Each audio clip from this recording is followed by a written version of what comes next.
ئێرە خورماتووە ئەم بەشەی باشووری کوردستان ئێستا زوومی شەڕە و چەندین پێشمەرگە و کوردانی شارەکە لەلایەن حەشدی شەعبیەوە شەهید کراون.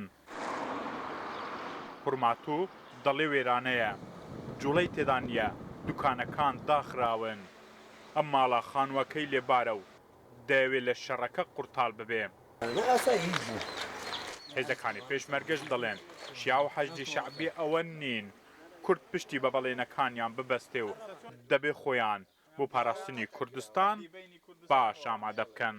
ئەو ڕۆژە لێرە کۆبنەوە بوو هەموو بڕیارێک درا بڕیاری ئاگر بەس درا ئەلەساس تەقە نەبێت دو ئەوە ئەوان لە سەعات 2 پازنەوە ڕۆ دەستیان کردەوە ئاگر بەسەکان شکان دەستیان کرد تەقە کردن ئەمە نەبی وژەیە دوغان حوشمەنە یوردە یوردە ئاگری لێبەرۆی و ئاگری لێبەرۆبی گەڕێم و ناڕەیان لە خورماتوو هەموو دەرکەوتنێک بە حیسابە و ئەم ماڵە بەهۆی گوڵە هاونێکی حەشدی شەعبیەوە ڕەش هەڵگەڕاوە و منداڵی نێوخانوەکەش بوونەتە قوربانی.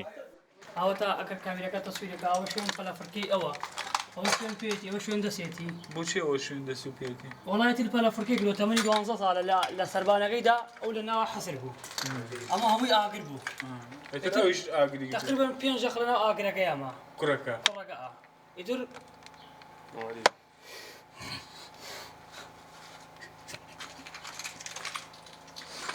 ئەواگرەی حەشدی شەعبی لە تۆز خورماتووی هەڵگرساند پێ ناچێوە بە زووی بکوژێتەوە. گشت لێ ناوە تاقو تۆخ کوردیانە ناومانە خەریکی گشتیان بکوژە. ئەم ژنە کوردەش لەبەر دژواری شەڕی خورماتوو هاوار دەکات دنیا بەهانەیانەوە بچێ.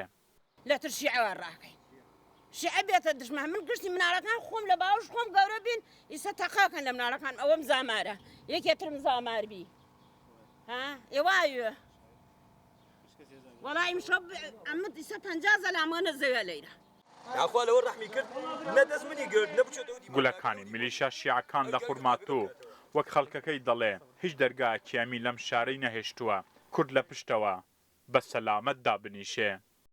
ئەمە خانووی یەکێک لە کوردنشینەکانی خەڵکی تۆز خورماتووە. گولەی هاون ئەم خانووەی سووتێنرا نەک تەنیا خانووەکە بەڵکو خەڵکی ناو خانووەکەش سووتێنران.